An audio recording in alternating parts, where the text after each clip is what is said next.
Kasus penipuan investasi bodong dengan sistem member get member di kota Nanas Prabu Muli terus didalami oleh Satreskrim Polres Prabu Muli. Setidaknya sudah ada 8 korban yang diperiksa dan baru 2 korban yang membuat laporan ke Polres Prabu Muli. Dari pemeriksaan para korban, total kerugian menyentuh 1 miliar rupiah.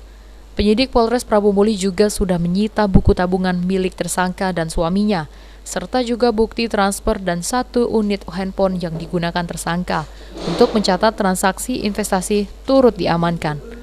Jadi untuk sementara yang kita amankan barang bukti buku tabungan, 3 buah buku tabungan milik pelaku atas nama Putri Arumsari, 1 unit HP iPhone milik pelaku, bukti pengiriman uang atau via transfer. Kalau buku tabungan ada nilainya, Pak? Bisa disebut?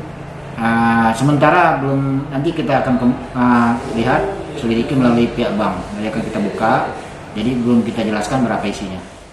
Tersangka sendiri yang ditahan di sel tahanan Polsek Cambai dalam keterangannya mengaku, selain dirinya ada rekan berinisial DD juga ikut berperan mencari member dan mendapat fee Rp200.000.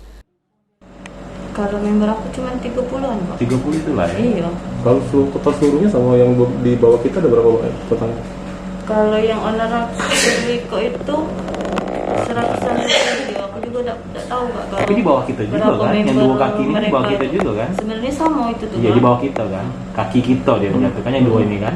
Kalau dulu iya kaki. Nah, tapi kalau sekarang mereka sudah nge-get ke member mereka dewek-dewek kan? Semenjak kapan? Semenjak berapa bulan yang lalu lah. Oh, kenapa kita nutupin kerugian mereka? Iya, karena kemarin itu Kak, mereka tuh minta tolong katanya ditutupi dulu membernya. Mbak ada yang TF. Selama proses pengembangan kasus, tidak menutup kemungkinan akan ada tersangka lain yang terlibat.